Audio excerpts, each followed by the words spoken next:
সন্ধে হওয়ার মুখে এই সময়টা আমি রোজ ছাদে চলে আসি।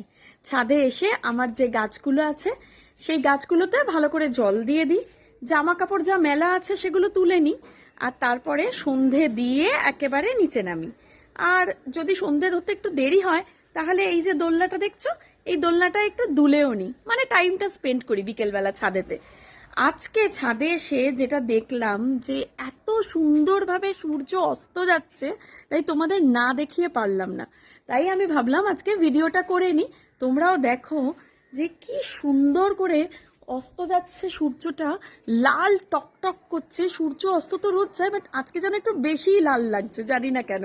তাই ভাবলাম তোমাদের সাথে শেয়ার করি। এই ক্যামেরায় দেখা যাচ্ছে না, নিমেষের মধ্যে সূর্য নেমে যাচ্ছে। আমি ব্যাক ক্যামেরা করছি।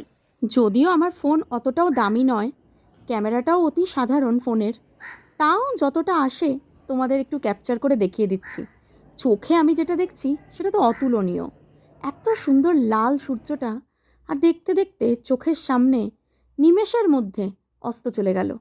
মানে ভিডিওটা করতে করতে সূর্যটা অস্ত চলে গেল, আস্তে আস্তে পুরো আকাশ থেকে গায়েব হয়ে গেল। তাই এত সুন্দর দৃশ্য তোমাদের না দেখিয়ে থাকতে পারলাম না। কমেন্টে অবশ্যই জানিও যে তোমাদের কেমন লাগলো।